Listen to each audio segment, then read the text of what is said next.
So when we think of Choni Hamagel, which we brought up before, it conjures up images of a miracle worker, but we miss out on the messages that these stories about Choni are actually trying to convey. Can you tell us what are the ideas and the stories of Choni that the Talmud is trying to communicate with us? Well, sure. I mean, the Choni, actually, we're familiar with one of the stories that he may have got his name from, Choni the circle drawer, where he draws a circle and prays for rain and kind of tries to,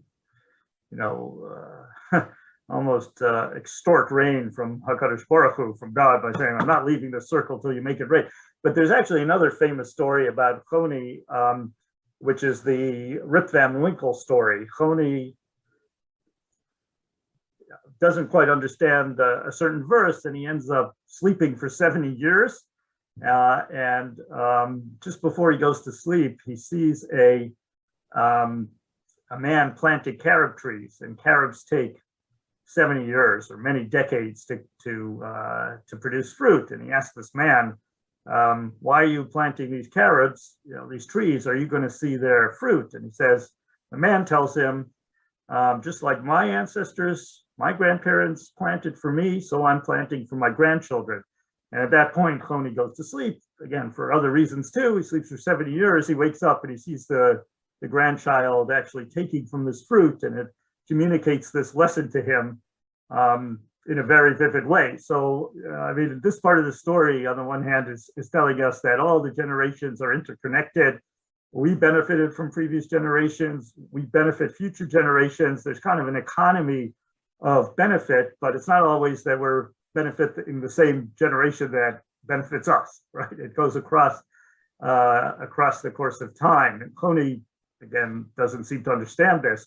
So he's given a real life lesson in this surreal way, where he not just abstractly or intellectually understands that 2 generations from now, the man's grandchildren, long after he dies, will in fact benefit from his efforts, even though he himself, that grandfather, weren't.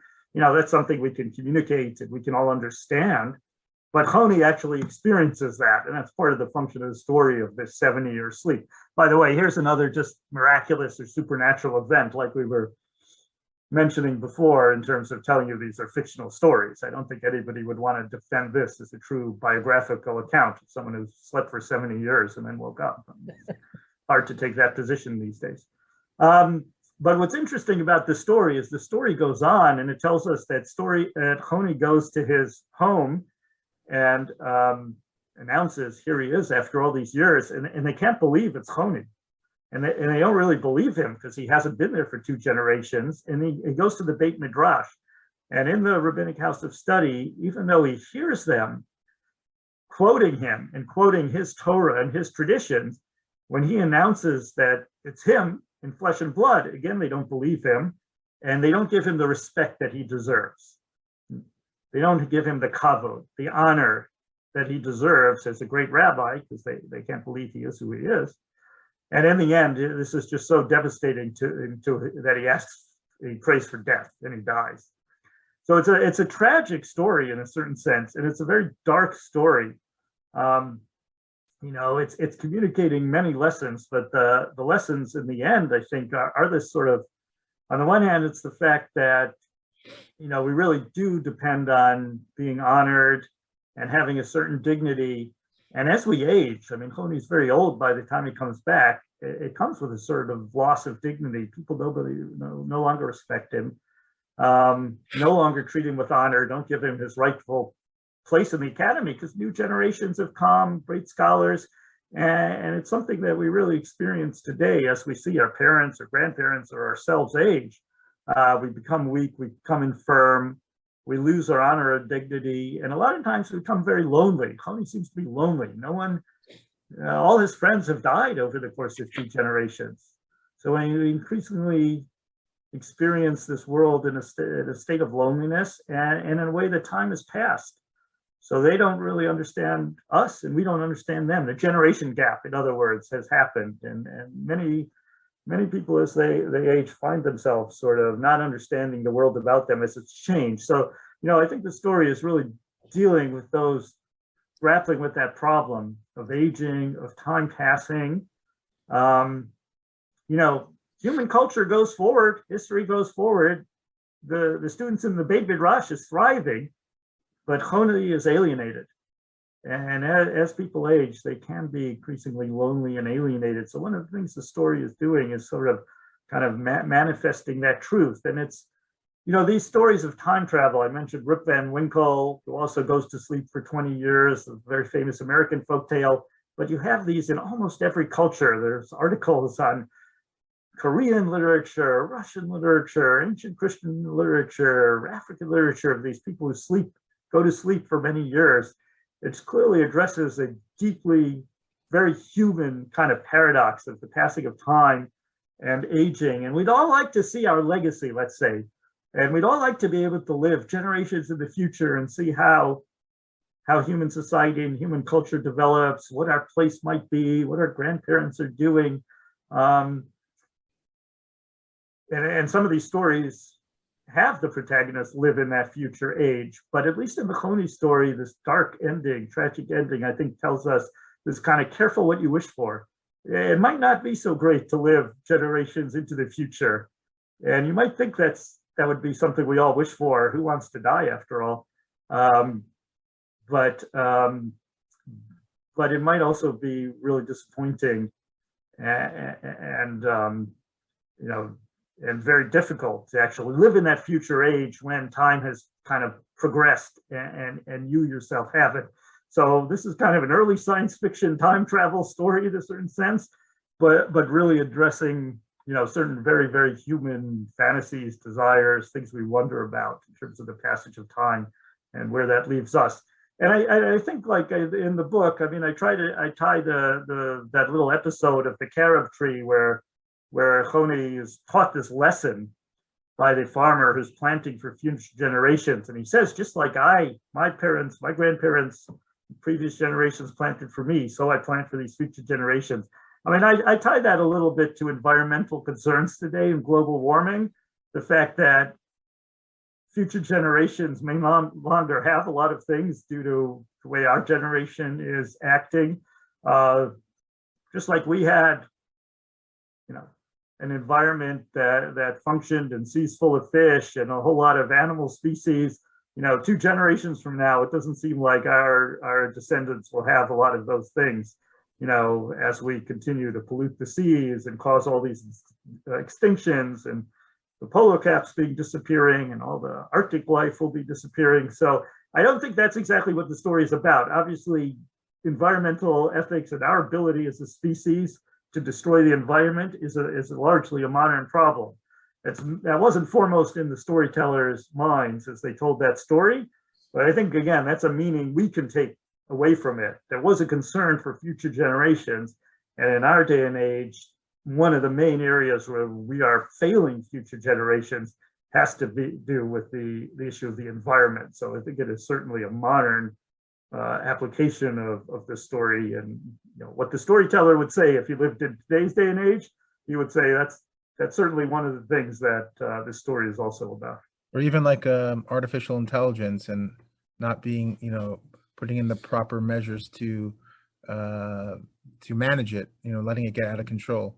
So I think those are also issues that we can relate to. I wanted to actually touch upon a different aspect of the Choni stories, the fact that when he does the miracles, I don't remember which one of the rabbis it was, maybe Rameir, but I don't remember off the top of my head, but they actually criticized him for doing the miracle. Yeah. And Go on. So it almost seems like they did not appreciate the fact that the rabbis started instituting, the process of prayers, and Choni Maga comes, draws a circle, and the rain comes down. It's almost like an affront to their entire institution. Right. Yeah. You're right. You're going back to the rainmaking story. Yeah, the rainmaking story. In that story, Shimon ben Shetach. Oh, sorry, I said Rameir, yeah. Right, yeah, who's one of the early rabbis, does criticize Choni, and the story kind of criticizes Choni too, because it's very ambivalent toward his abilities. On the one hand, he does succeed in making it rain in the end, so the rabbis recognize that at least some people are able to generate rain, and God will listen to them like that. But if you pay attention to the story, the first time it kind of rains too lightly, and the second time too heavily.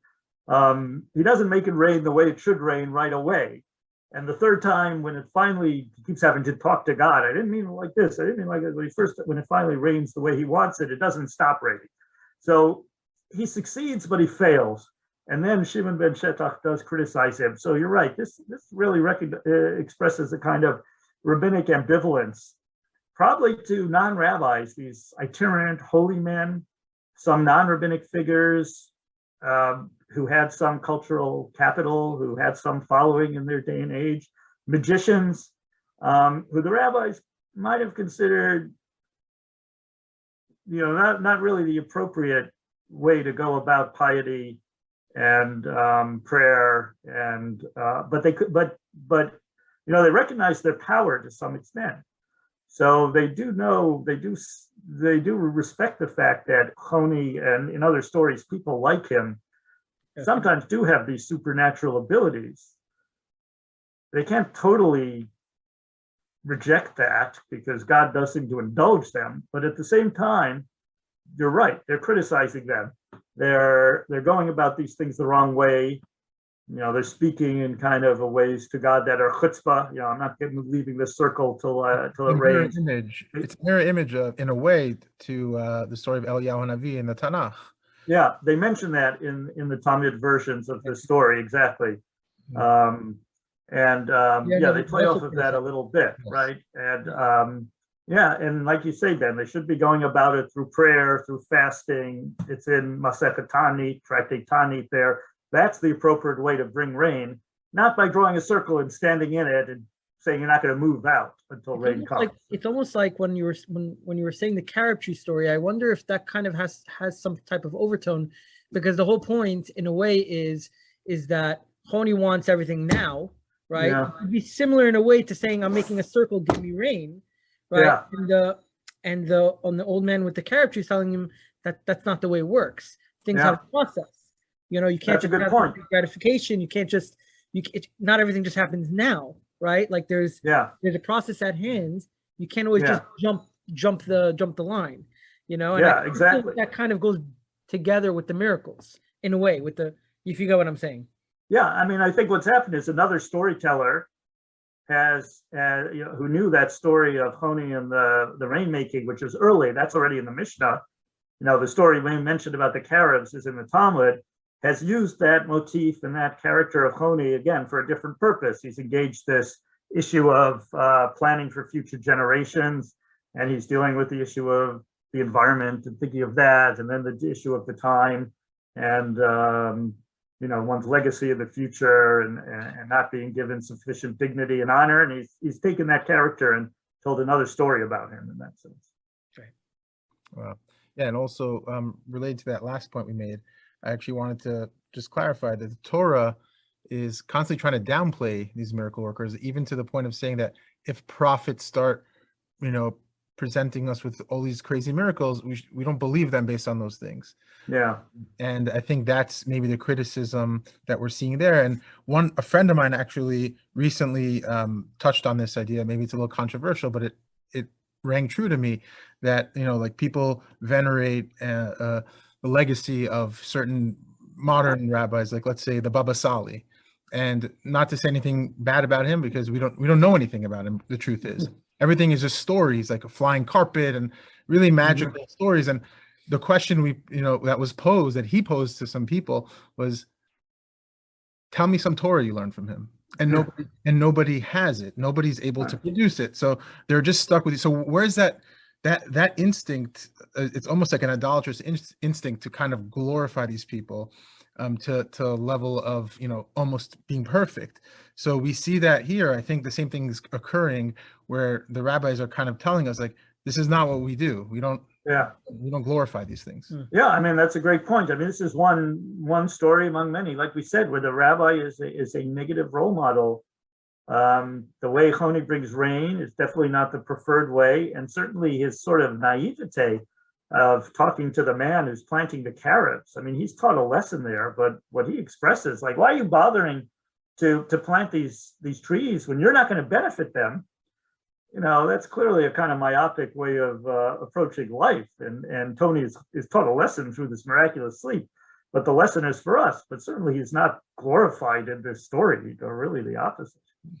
Yeah, if only we had more time on this, because I feel like there's so much, like even the Rabbi Shimon Bar Yochai story coming out of the cave and criticizing the man in the We field. can do this again. Yeah, sometime, I think. eventually we'll have. Yeah, look, we could talk an hour about any of these stories and have a long series. I mean, that's one of the reasons I say they're so enriching, as we've talked about. They give us a lot to think about.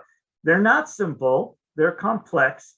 And it's these great stories that have been preserved in the Talmud over the generations because they were great, because they were complex, because they were reworked in ways to improve them over the generations. We just got the best stuff, and the stuff that wasn't that good kind of dropped out along the way. Like we said, it's learning this way actually made us appreciate the rabbis so much, the sages so much more, their foresight, their brilliance. Like it's so much great. Like learning from this lens, it's so much greater. I mean, at least I could speak for us. Yep. We feel this way. Well, it's also things that we can relate to. Because the rabbis are preserved or portrayed in very human ways. Sure. And we're human too, and it's sometimes hard to relate to someone who's perfect and does miracles and never makes a mistake and so on.